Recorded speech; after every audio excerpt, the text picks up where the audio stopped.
Okay, here we are. Welcome to episode 43 of the Adventures in Adversity podcast.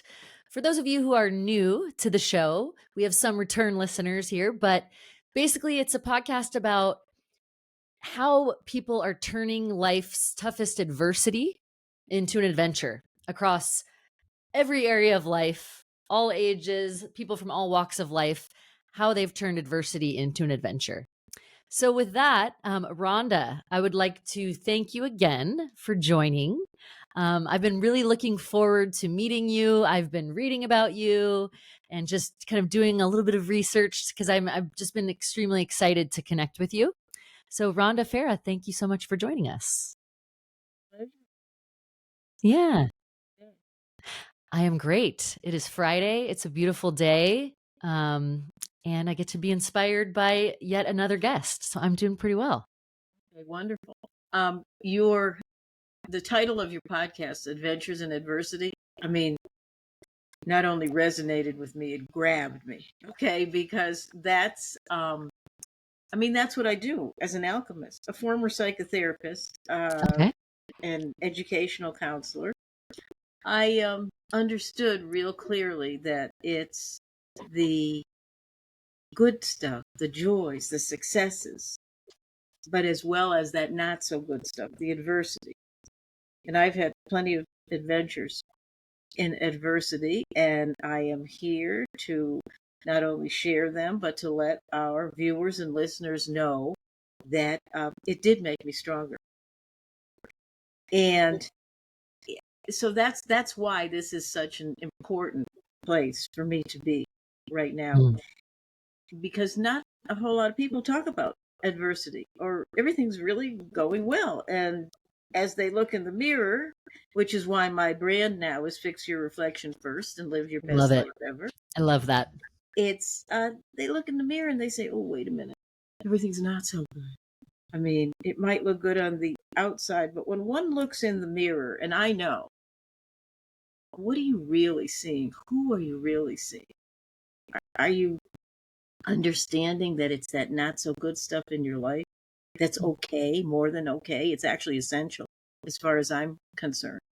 So alchemy is the precursor to chemistry. I am not a left brain person. I never took chemistry in high school or college. I think it was called environmental science that I went that route. But the irony of all that is we need to mix that stuff together and make it work for us rather than anything less. And that's what I do as an alchemist, as a coach, as a writer, as a speaker. I help people help themselves to do that and to look in their mirror and say, hey, I love you no matter what. Just the way you are, you're good.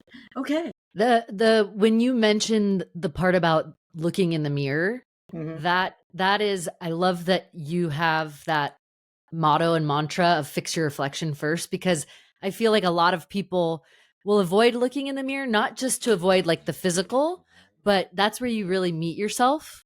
Where like when you really look in, I did some mirror work through some therapy, and I was like, whoa, this is real when you really look at yourself. Yeah.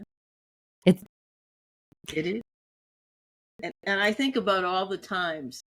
I also, I'm not immune to those days where, oh, this is not going so good, but I still love and like myself just the way I am. I'm not immune to any of that. What I ask and invite clients to do, or audiences, is nothing short of what I will do myself. Okay? And I think that's important to realize, that you're going to have those ups and downs, those bumps in the road.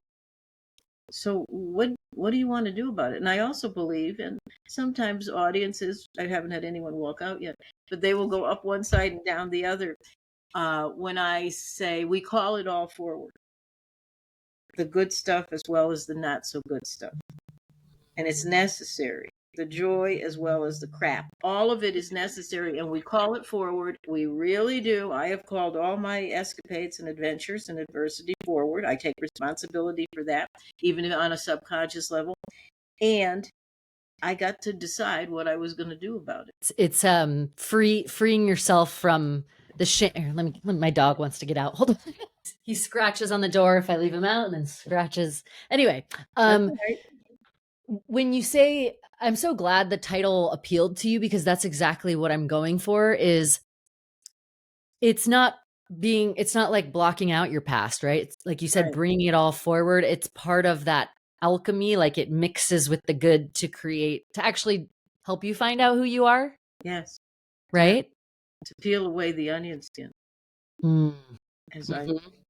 as I've learned to do quite well, and lots of tears, because when you peel an onion, you sometimes get tears. However, Oh. tears are a sign of growth.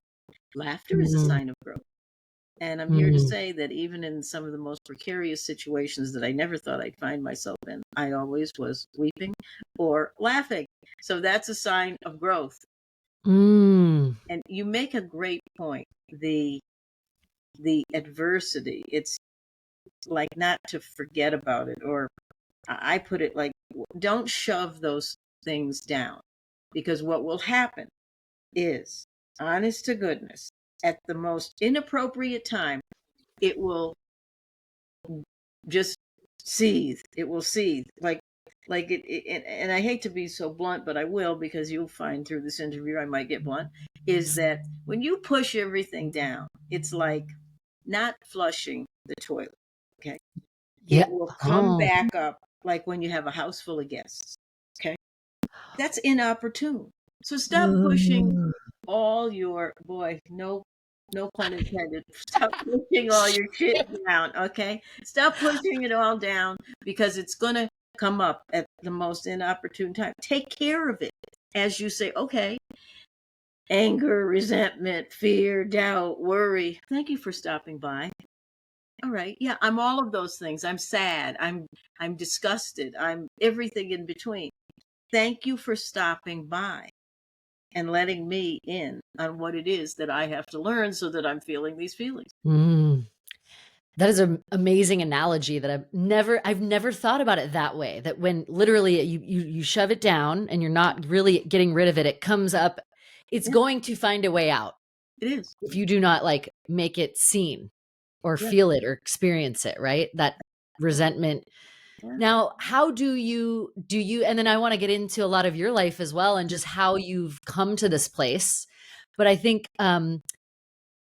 you help people actually deal with it, right? So that it doesn't come up at the inopportune time. Right. That's become your life's work, right? Is The helping tool. people Yeah. find themselves. And help them help themselves. As when I, in another life, when I was a psychotherapist, I Yeah. became very debilitated because I was taking it all on. I wasn't shaking it off. Ooh. I'm taking it on, and then people, oh my God, I've been going to you for a month.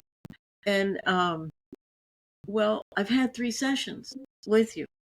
And I would say, even as an alchemist now and a coach, well, how long did it take you to have this lousy relationship with your daughter?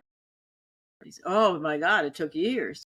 And I go, well, you know what, honey, I'm good, but I'm not that good. I have a Harry Potter wand, I do, but I won't use it, because I'm here to help you help yourself. Mm. And so my style is not for everyone. I'm Sure. not everyone's gal, which has been proven many times over. Hey. Yeah, but I will help you help yourself if you choose to do that. If you choose Mm. to understand that whatever it is you're going through is going to guide you to help you help Mm. yourself. If you want to get Mm. into it's not for the weak of heart. It's not. No, it's definitely not like the healing journey that led to this podcast. And I think everybody is on a journey of Hmm. some kind through some adversity, and we're all at like different points, but we're all on some journey. And the uncovering and like facing all of the stuff, the outcome of it is so much better. That the temporary pain of feeling it, at least you're kind of controlling when you're dealing with it versus it popping up at a random, like, I'm going to deal with it right now. I'm going to Yeah, feel it. I'm going to yeah, face it. versus I'm going to just push it and then hope it's not going to magically go away. Right. Well, So you've gotten to this place where you're in a position to help people change their lives, help themselves. And you have background as a psychotherapist, you are a mother, you have been a businesswoman, you are a businesswoman. You said you've done some real estate, right? that was all those past lives have brought me All the here. Yeah, brought you here. And so take me through just a little bit, as much as you'd like, I'd love. the story of who you are and how, and we can kind of dovetail. But I know you grew up on the East Coast. You're an East Coaster. I'm an East Coaster. I grew up in Yeah. Connecticut in a largely traditional family and household. I had a stay-at-home mom and a dad who Yep. preferred mom stay at home. Okay. I'm the oldest of 3 brothers and 1 sister. And so I was kind of the nurturer role model type.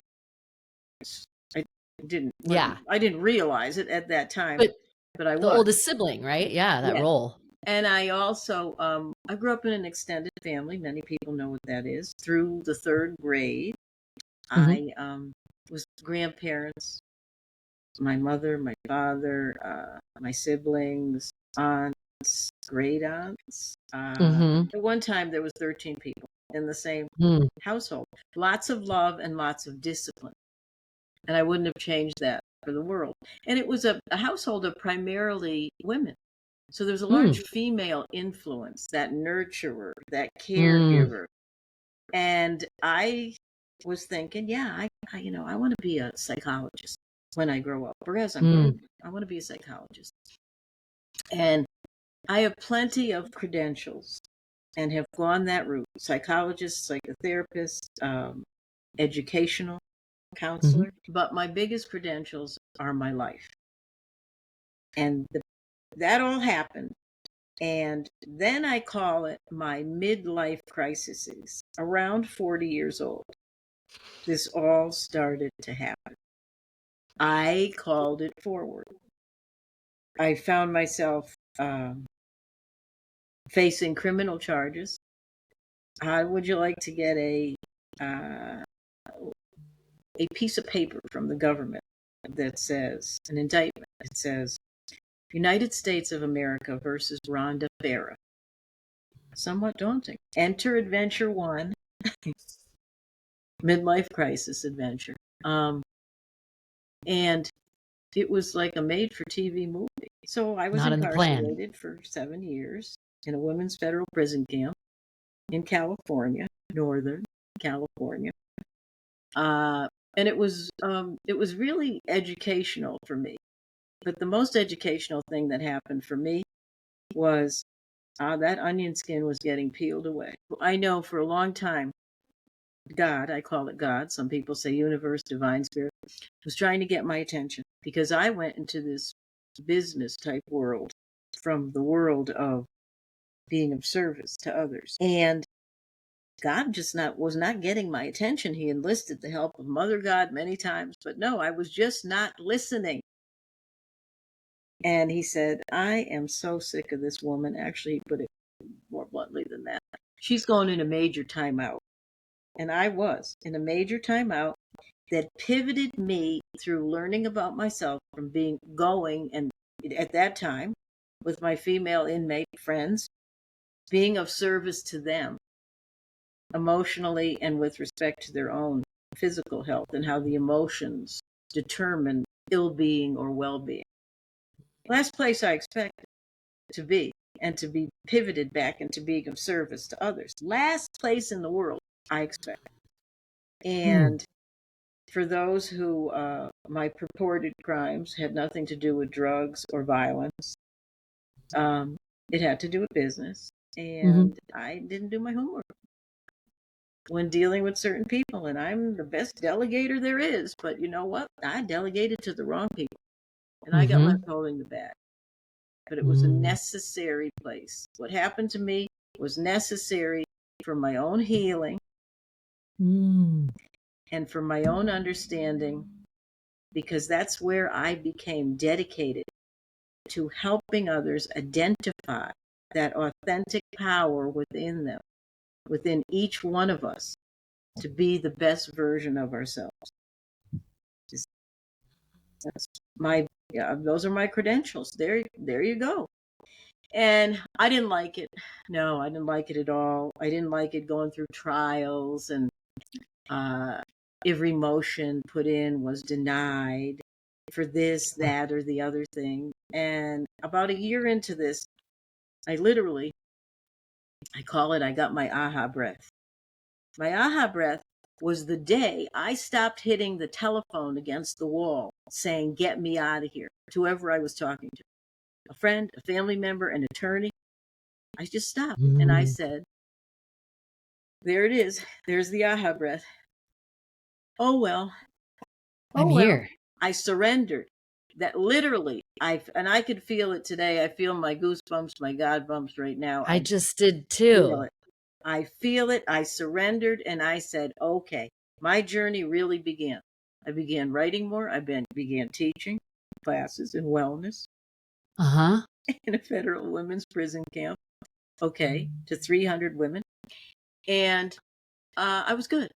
It was like, okay, I'm moving on. Yes, I miss my family. I missed 7 of my own birthdays, all holidays, my daughters, everybody, but in many ways, I do think it was more difficult on my family than it was on me, because I was growing, and I was, whether I liked it or not, I got to find the gift and the blessing in this situation. And at that time, I didn't call them gifts or blessings, but that is a formula for me, that whatever we are going through, whatever crisis, whatever adversity, struggle, challenge, the shit in our lives, understand there is a gift and a blessing if we choose to look. If we choose to look, and if we choose to say, okay, what is the gift and the blessing? I do it today. What is the gift and the blessing in this? If I count on this. I was raised Catholic. I was rebaptized in prison, a Christian. Okay. Now I honor all paths to God, or whatever we all call that divine source, and understand, God is all there is to me, but I just don't believe that God is in the sky. I'm not waiting for the proverbial lightning bolt any longer to hit me in my proverbial ass and make things right. That's it. It's not happening anymore. This is the God of my understanding is right here. And that's why it's so important not to shove feelings, to understand that what we feel will determine what we think, will determine our external world. And I only believe there are 2 feelings: fear and love. If you're operating from fear, not going to be so good with your thoughts and what you're creating around you. Not at all. So much. This is like, I'm letting it soak into my being, because it's just so what I need to hear. This is why I'm just so glad that you're so authentic. And I feel like, look, even just scratching the surface on your experience, like I could imagine you when you were saying calling, and one day you're just stopped hitting the phone. Like you just said, I'm here and I'm going to like make the best of it. Right. And what a difficult thing to do though in that setting, but what a freeing moment. Yet you find yourself incarcerated. You didn't, like you said, this was not the plan. This was not, and yet that pivotal switch, then you were able to help yourself and then others. Right. And if somebody's sitting there listening to this and they're in that fork in the road where it's like, if you were to keep hitting the phone and keep, that wouldn't change your circumstance. So was there something that went through your head in that moment? Do you remember like that aha moment? It was like, do you remember? It was like an, oh, well, it was a God thing. I call these things that I don't know what they are or how they happen. It was a God thing for me. It was a God thing. And you're absolutely right. It was extremely freeing. But it was the beginning. Of course, I had my attorney. So no, hand in this motion and that motion. Deny. Rhonda was staying. Then that was after I hit the phone. against the wall.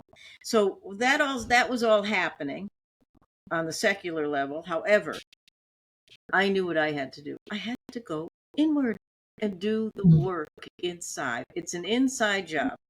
So, and that's why I say this is not for the faint of heart. Well, if you really want to heal, no, this is not for the faint of heart. You must take responsibility,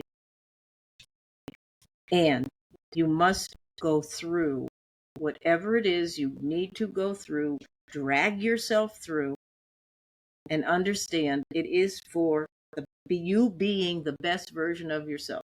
And it's also to be in service to others. Everything, and there are a couple more escapades we'll get into here, adventures. It was for a purpose. If I thought it wasn't for a purpose, I probably wouldn't. I know I wouldn't be here talking to you this way, but I probably would be very downtrodden in a victim self. And I'm not a victim. I, a long time ago, understood that martyrdom and being a victim were the least attractive things on me, and that's not me. And I got bold and courageous. But you know what? This was very intimidating to me early on. My brand has been this way for 3 years: fix your affliction first and live your best life ever. But it wasn't always that way. I was more affected and intimidated and downtrodden by the prison experience than I even realized. I've been doing 4 years now is when I've supposedly come out of the closet about this. And it's easier and easier. It invokes my healing. It invokes the healing of others. You may not be in a federal prison camp or worse. You have other prisons. We all do, that we're in. It's time. It's time. And you have the keys. I used to listen to something when I was jogging, running on a track. I was always blessed. There was gift and blessings, even in prison. I had a track to run on. I'm an avid runner. I've been a runner for over 50 years now.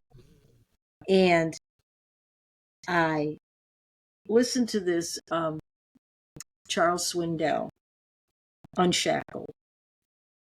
Unshackled. It's time to be unshackled, my friends, listeners, viewers. It's time. It's time. Don't wait for everyone else around you to change, thinking that, oh, they'll change and everything will be fine. Two very important things. Change. We have the power to change ourselves. That's it. When we change, even the smallest thing about ourselves, watch and see what changes and who changes around us. It's remarkable. It's remarkable. If you ask me what would have happened if I kept hitting the phone against the wall, that's the definition of insanity, an example of it. Keep doing the same thing the way you're doing it and expect different results. It's messed up. Okay? Yeah. It's messed up. Nope. But the everything that you're saying, it points to this sort of divinity within that, regardless of your circumstance, like when you say that we create our own prisons, so true. Yeah. So true. Physically, mentally, you convince yourself of things or pay attention to the critics or those internal critics, right? Yes. You may as well be in a prison. Yeah.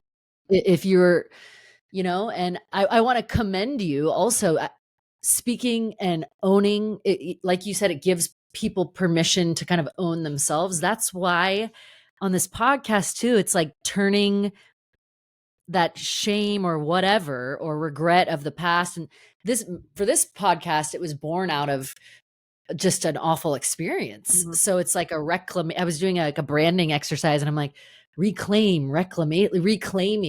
yourself, but it doesn't mean forgetting.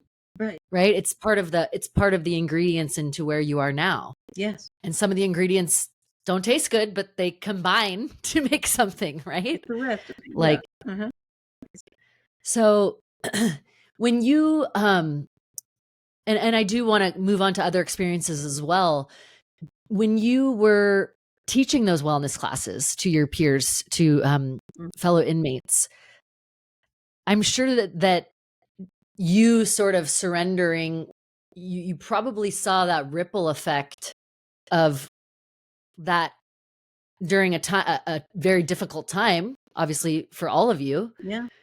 Tell me about what that aha moment then did for the people around you and then for the rest of your time there. It gave them an aha moment because I am, my strength is my vulnerability. I'm very Mm, vulnerable, especially mm, these days. You hold me up to the light, you're going to see what you get. If you like it, fine. If you don't like it, that's okay too. That's the second thing I was going to say. mm, I no longer, I care, but I don't care what other people think of me. I care what mm, I think of me when I look in that mirror. I care deeply what I look at me. So giving those women an aha moment or saying, oh, I'll do journaling. I will walk on the track when I get home. I go, it's not going to happen, honey. It's not going to happen. When you get home, you got your kids, you got to get a job, you got to pay your rent. You got all these things that are functioning out in the outside world. So if you want to do this, and the interesting part about that wellness class that I was teaching, I was asked by people at the Bureau of Prisons, hey, Farrah, because they call you by your last name, and you want to teach some classes? We need somebody to help. They had this thing, a drug program, and those who mhm. took the classes, not just my class, it was a whole entourage of people. I was the only inmate teaching the class, but they got a year off their sentence. So after about a year of doing this, I went to my counselor and I said, do you think that I could get a year off my sentence because I'm teaching? And he said, no way, Farrah. You don't have a drug crime. I go, oh, okay. That was all I said. Yeah, you're like, okay, just asking. I thought I'd ask. All right. Yeah. So, but it gave. We're all that we're never alone, and we're the same. Mm, It took a while when an authority at the prison would say, "Well, where do you live?" I said, "I live in Pebble Beach." No, Farrah, where do you live? They meant, where do you live? Like the dorm in Northern. Well, they were dormitory style, and you mhm. started at the ghetto. They called it when you first came in. C4 was the ghetto. Then and then was in the honors dorm. Couldn't be in C2 because that was where the drug people were. Okay, Ooh, they had to do their courses and stuff. C3 mm, over food service. I love to cook too. Over food service, that was the honors dorm, and that's where God put me. And I said, okay, well, no, I live in C3. It's like, but the whole, whoa, I wrap my head up. What do you mean where I live? I live in Pebble Beach. I'm not there right now, but that's where I live. Yeah, no, not any longer. So yeah. it was getting to the and when some of my peers, as you say, and they were my peers, well, you're from Pebble Beach, or you're not like us. And then I would relay a story that no, I didn't grow up with a spoon in my mouth at all. And we had our chores to do at home. And we were either gardening, cleaning the house, sweeping the curb, washing the cars. And they got to know me, the real me, a lot of Mm, me. And when my friends, when we were children, would say, what do you get for an allowance? I go, we don't get an allowance. And one day, two of my brothers and I, we went to my dad. So and so says they get an allowance. How come we don't get an allowance? And my father, God rest his soul, said, you get to live here. So, I allow you to yeah, live I here. allow you to live here. And these are your things, these are your chores. And it had an upbringing like that. And it was a great Mhm. upbringing. We had Yeah, responsibilities. And yeah. we were expected to get no allowance, okay, and do our responsibilities. But we were very loved and we were very privileged. We wanted Mhm, for nothing. mhm, So it gave those a sense that even though I was standing in front of them teaching, I was still entertaining and They liked me. I liked them. But there was no, you're not going to pass this if you don't do certain things. And I said, the biggest reason you should do this is because you're going to get a year off your sentence. And then it became crystal clear. So there was no, that separation, that was, we are more similar than we are different. And that's, if people would understand that, there would be, I think, less conflict within themselves, within their families, their communities, within this world. And I really believe that. Yeah. Like you said, the emotions, like we're either operating out of fear, right? Out of fear-based, like looking at the world through that fear-based lens, Right. or love. And you can feel it almost as you do more healing work. I'm about 2 years into my like, oh shit, healing journey. Right. Like, whoa, this is real. Right. Like that was around 40 too. I was like midlife, like all sorts of things. So I was just nodding because I'm like, yes, it's not for the faint of heart. However, the returns you start to get once you like free yourself are, you literally are like, life, everything is different. Yes. Just it's just the healing is worth the work. And I can imagine the gift that you were giving yourself and your peers during that time. I mean, that's so transformative Pivoted right for, back. Yeah. yeah. To being of service to others. Because that's why we're all here. That's why we're here. So take me through. So you spent 7 years there, and I know that was not the only adversity that was waiting for you in your path. Oh no. Right? And that was probably, I call it today, the least adverse thing. I do. And I also believe that what we go through prepares us for what is coming. And it might not be something not so good. It may, even our successes prepare us for something else to be successful in. Sure. So for about 11 months, I knew I had a lump on my breast. I did nothing there. Okay, which is another story. I wouldn't believe in the medical that they had.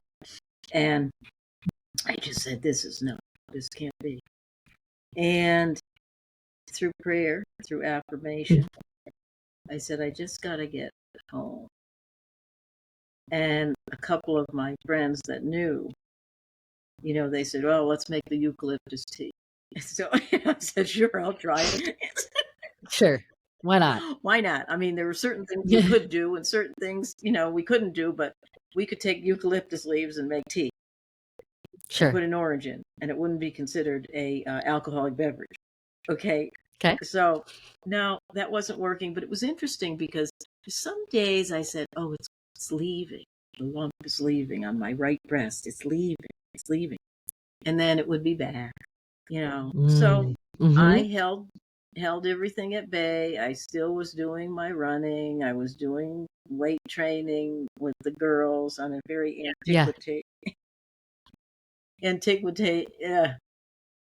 primeval weight pile that we had, but it was a gift and it was a blessing.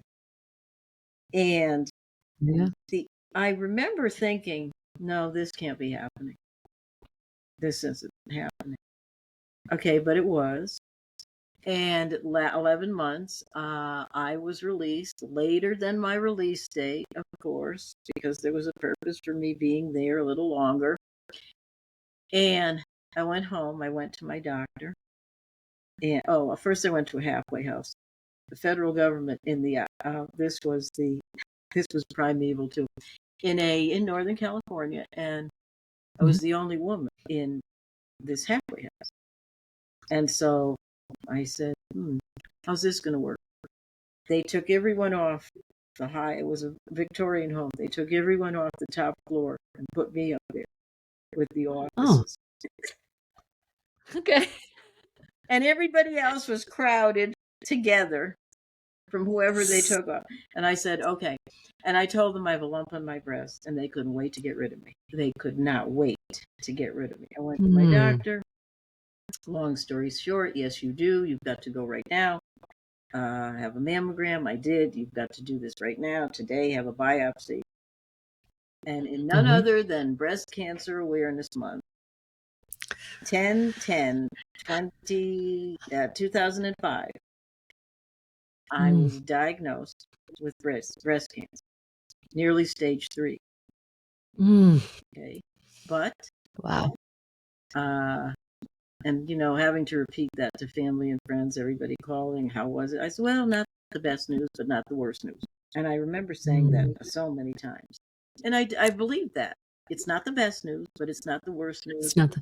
Had the best, they called him the best breast guy for surgery in the United States. In Monterey, California, best oncologist. And yep. But I had this, here I went back into fear. I don't like hospitals. I don't like doctors. I don't like operations. I really like my breast. And my friends would say, we'll get you another breast. I said, no, I don't want another breast. No, I don't want to do this. I don't want to do this. It's like a refute. Like, I don't want to do this. Yeah. It's like almost the phone moment, right? Like, I don't want to do this. That's right. And then a friend of mine that worked at Trader Joe's, I don't know if I could have said that, but I'd said it anyway. Trader Joe's. She worked there, and she brought home a card, a medical Qigong practitioner. I called him, and I had a few sessions, and nobody liked that I was putting off chemotherapy. I went to a few sessions, and it involved chanting, movement. I could still run, and a lot of, ironically enough, and I just thought of this now, mirror work in front of, we had long mirrors in the house, and we also had dogs. And so I'd be chanting and the dogs would be howling. And I said, this is pretty neat. This is like a reverberation, and there's the mirror coming at you. About 3 weeks of that, and this gentleman said, go back to your oncologist and get a ultrasound, because Western medicine has the best diagnostic tools. I went back, took my daughter with me, and Nancy said to me, the oncologist, she said, I don't know what you're doing, but you're shrinking your tumor. My daughter's head spun around on her neck and said, you're buying this shit too? And I knew then, okay, I got some fears here and I got to get over them.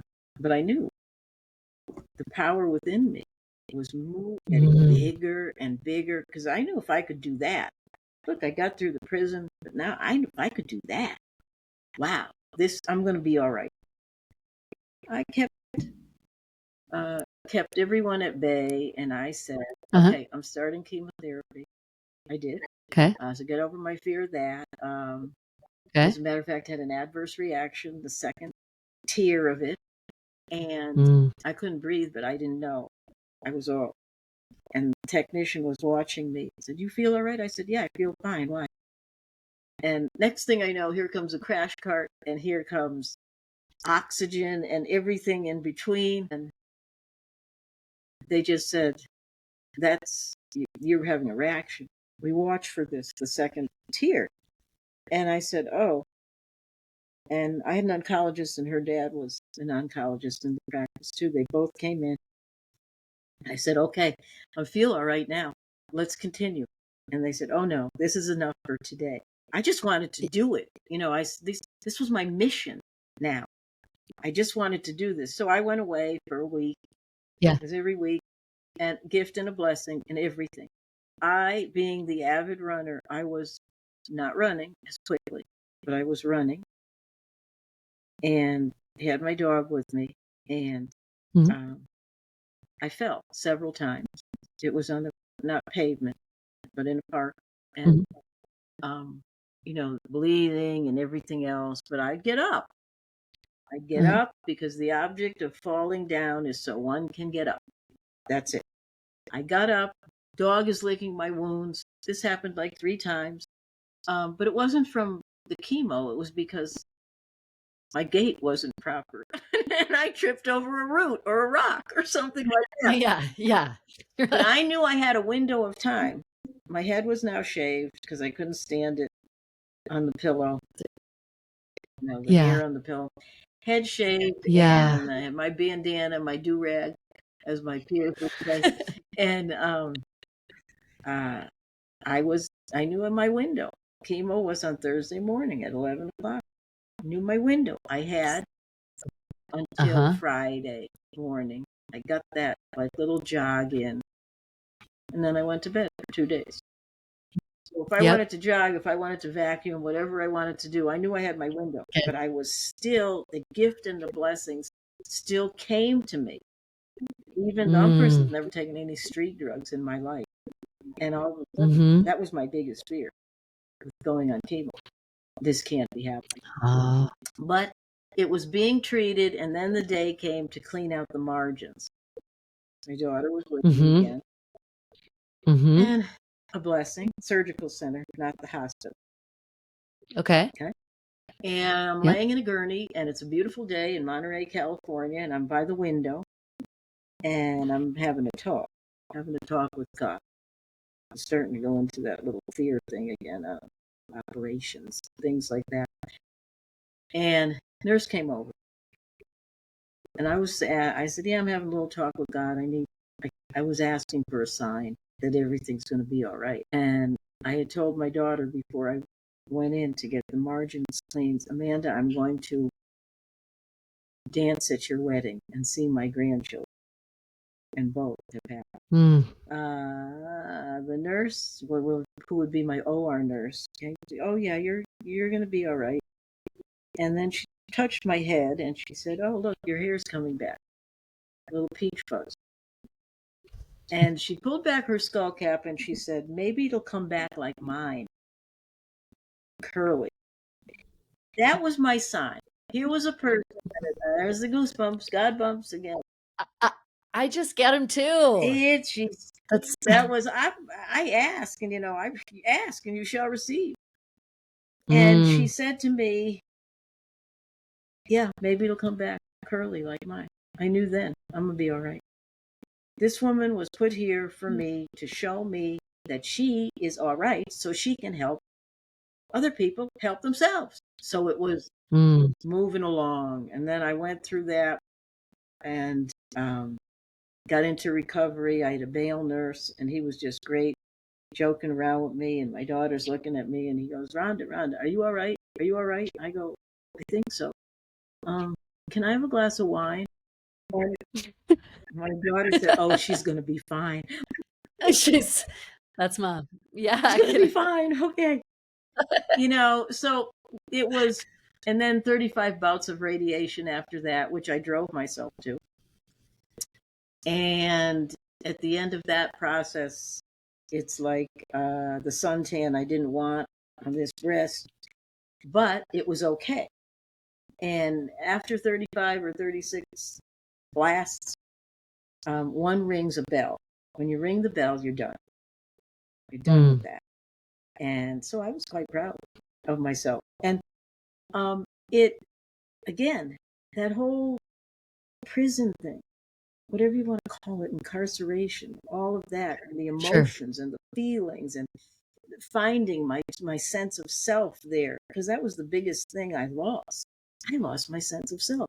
Okay, here we go. Now we're going to go into the hospital and do this. Okay, this is escapade. That's as adventure number 2 of my midlife crisis.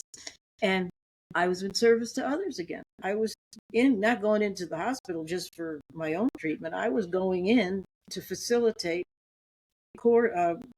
support group for women undergoing breast cancer. And actually, there was one man, because men get breast cancer too. Yeah. That was really a pivotal moment where I took the psychotherapy. When I was diagnosed, I took that psychotherapy hat off, and I began to understand how the emotions cause dis-ease, as Louise Hay would say. Dis-ease. And wouldn't you know that incidence of breast cancer in women is due largely to their inability to nurture and nourish themselves. Can you hear me Yeah, okay? I can hear you.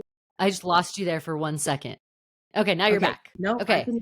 So okay, go ahead. So you had started the support group and you said you took the emotions. That's where I lost you. Yes, that's when the psychotherapy hat came off, because when I was diagnosed with breast cancer, Mm, I did my own research because I'm in the emotional and cognitive world, and how it causes yeah. disease or not, ill-being or well-being. And what happened was I discovered that incidence of breast cancer in women is due to the fact that we are unable or won't nurture ourselves. We're very good at doing it for others. Mm, Okay. Whether it's clients, whether it's children, whether it's family members, sure. partners. And I said, that's the switch came. A new hat got put on. And then as I got more into this, well, look, I'm doing pretty good here with all the shit that's happened in my life thus far. I was, living in Pebble Beach. Then I went to the ghetto. Then I went to surgery to the hospital. I'm feeling really empowered. And I said, yeah, there's something to this. And that's when I continued on that frame. And again, Mm, one thing prepares us for the next thing. Not one, mm. but very short-lived marriages, both to women. That was it.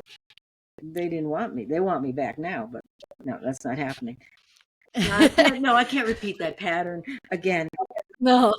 But Jared No, was it's most difficult of all those three things: the betrayal, the abandonment, the sense of who am I now? I needed more mhm. work, so that needed to happen. That needed to happen. It's like almost like the things that are happening and the emotions that come, like you were talking about before, they're pointing you to they're showing you what needs to be worked on, Absolutely. right? They're there to, what is it? Someone said too, like they're signals. Like usually we run from them, right? Like I don't want to feel that because it's like it's never going to end, but it's actually never going to end if you don't feel That's it. right. That's right. You want to feel if I'm in the gym, when somebody says, "How was it?" I go, "It's good. It's over." And, and I like working out. Yeah. Totally. So again, I can't impress upon our listeners and our viewers that what's coming, no matter how daunting, how painful, it's preparing you for something else when you get to be the best version of yourself. Today, I Mm. came here on a work project. I was going back to Connecticut after the last divorce. Mhm. And a friend asked me to help out her mother-in-law, Alzheimer's, dementia, but high function, Mhm. Mhm. high functioning. And they said, "Can you give us a year?" I got a year. I've been here 4 years. October 4th. My client, my sidekick, as I call her, went to memory care last week. Okay. And she went on So my birthday last mm. Thursday, and she is not liking it. I remember those days, some things I didn't like. One day at a time. Mm. One day at a time. And it's extremely symbolic that she began a new adventure and I began a new adventure, because it's time to go. It's time Mm. to go now. And all of these Mm. adventures have prompted me to write. I was writing a book, From PTA to Prison: My Journey in Mm. Consciousness to My Own Transformation. Oof. I was running here 2 years ago in Colorado Springs, and in between the sidewalk and the curb, there was a marigold growing up. I took a picture of it, and it's now will be the cover of my book, Growing Where I Am Planted: My Journey in Consciousness to My Transformation. Mm. So I'm going to be planted somewhere else. And all this now it will help people to understand that grow where you are planted. It's no accidents. I do not believe in accidents, coincidence, or happenstance. Not at all. We are where we are supposed to be, just like we're here right now, when we are supposed to be there. And this moment will determine the moment when we get off camera for each of us individually, together, with our families, with our communities. It will determine tomorrow, next week, next month, next year. You must be in the moment. I know that sounds so corny. So many people use it. Be in the moment, because that's all we have. That's all we have. Beautiful. And that's where when you're in the moment, that's where the healing happens, right? When you're actually, oh, yes. I mean, this is, I feel like, and I always tell this to my guests, I could talk to you for hours and go deeply into many of these chapters. But I think what I'm taking from you is, like you said, being in the moment and then tapping into like this inner strength that we have. Like you find yourself in places you never thought you would be, surrendering, and then like, what are you going to do with that? Right? The alchemizing whatever situation you're in, right? Absolutely. Because we have that power within us. We absolutely do. It's not just me. We are all our own guru.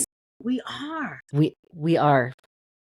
And it's quite a life-altering realization since I've been doing this podcast, that the strength of the human spirit and like what people are able to get through and like what they actually change it into. Even better than before. Right. Yeah. And my life looks very different than it did in 20 years ago. It looks very different. And it's okay, because I got my sense of self back. I know my inner strength, and I better, because I teach this. I live it and breathe it. And many people say, well, how do you live an empowered life? How do you fix your reflection first? I'll give you 2 tips. How do you fix your reflection first? Be gentle with yourself. Be gentle. Be kind to yourself. Nourish yourself. Selfishness is the most selfless thing one can do, especially as a woman. It's okay. I'm not talking about the selfish where you step on people, where you hurt others. No. Sure. Selfish. Understand that you deserve, you are enough, you are important. What you say and what you do matters. It's not just everyone around us. What we say and what we do matters. Understand that. That's how you fix your reflection first. Look in the mirror. What I say and what I do matters. I'm enough, just the way I am. With a nick on my right breast, I'm still enough. Nobody ever complained. Okay? So hey, I told you I can go there, but you know what? It's okay. I can too. It's okay. And as I get more and more authentic, I don't care. So it's great. Right. It's a beautiful thing to not care. And how do you live an empowered life? I will tell you, I'm an alchemist. Remember, I have a formula for living an empowered life. Gratitude plus forgiveness equals living the life you desire, living the life you perhaps dream about, living the life you want to live, rather than anything less. Gratitude, from the smallest to the largest things. That's the formula. Gratitude plus forgiveness. Gratitude we know about. Yeah. Okay. Whether you write it down or you say it. Yeah. Right. Do that. Keep doing it. Gratitude in the morning and the evening. Forgiveness, on the other hand, has a very bad rap. Okay. Forgiveness of yourself and of others. That's what must happen. That's the only way. The putting down the resentment and the guilt and the shame. You got to alchemize that, right? It's almost like what I've learned too is when I'm not forgiving someone, why should I be forgiven then? Right? It's like everybody needs to be forgiven for something. Beginning with yourself. Do we have a moment just to give a tool that people can? Yeah, please. Here's a tool for the forgiveness. Okay, nobody likes that word.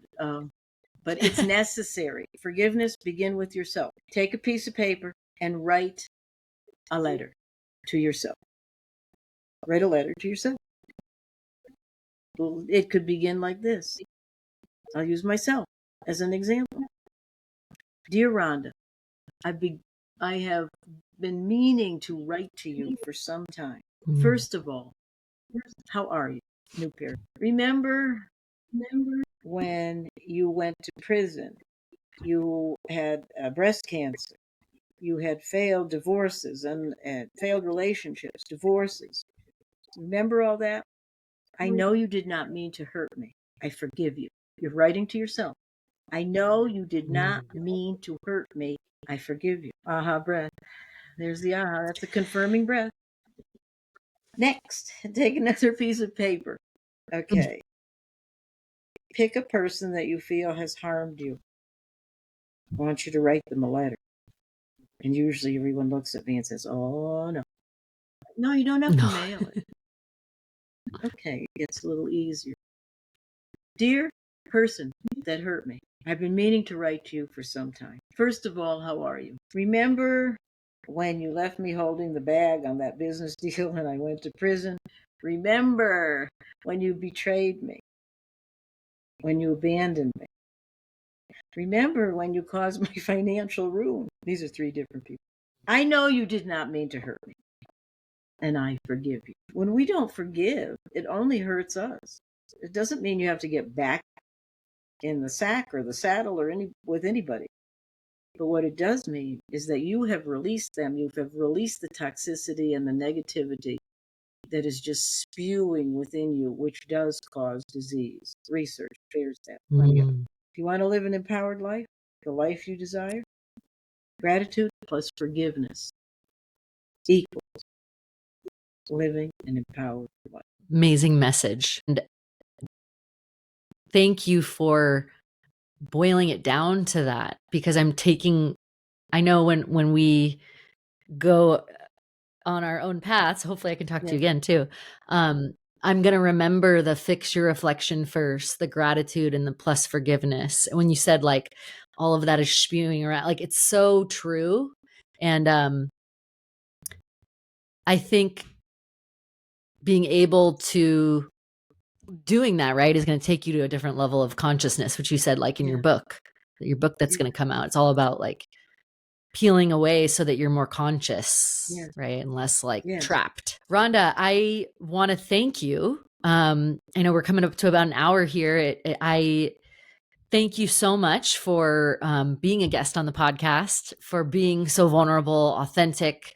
I don't take it lightly when somebody shares their story, and, you know, you are now a part of my journey and my sort of in service to others. Like, I would like to create this space, and you're a part of that, where people can bring their stories and we all alchemize this together without shame and bringing it forward. I love that. Like, not pushing it, like this is part of me, but I am alchemizing like all the time. Absolutely. Right. This has been a pleasure, Brianne. This has been an absolute pleasure. And I would like to leave our listeners and viewers with a couple of things, if I may. Please do. First of all, whatever struggle or challenge you are going through right now, realize that you are not alone. Reach out. Whether you reach out to a friend, a trusted friend, a companion, a partner, whether you reach out to me or someone else, reach out. I offer, strictly for women, fix your reflection first, group coach. Fix your reflection first and live your best life ever. So I offer that. The other thing is, whatever any of us is going through, remember the light that you see shining at you at the end of that tunnel, wherever you have to be going through. I like that door. Yeah. I'm on a call. Thanks. Sorry. That's all right. Wherever that light is not a train coming at you. That light is the way, it's the truth, it's the guidance. It's the blueprint so that you can take the best of you and that not so good stuff that happens and let it serve you rather than anything else. And I invite all my audiences, whether it's on my show or I'm a guest, I invite you now, you don't have to do it, but I'm inviting you to treat life as if it were ice cream and enjoy it before it melts. I like that. It's a good, especially it's summer in the US, and got to enjoy all of this journey that we're all on, right? As we're alchemizing everything from adversity into adventure, right? Well, Rhonda, thank you so much. I'm going to put all of your information in the show notes, link to your website, your Instagram, all the things, because I know that there's going to be somebody out there that's going to be affected by this. And I'm just grateful to be in your energy, and I can't wait to stay connected. Absolutely. And thanks for just being who you are and sharing your story with me and everybody else. It's been my pleasure. Yeah. And thank you for being so authentic yourself, because there's an alchemy, and that's what connection breeds transformation. So thank you. Love it. Very much. Thank you. And have a beautiful weekend. You too. Bye for now. All right. Take care. Bye-bye.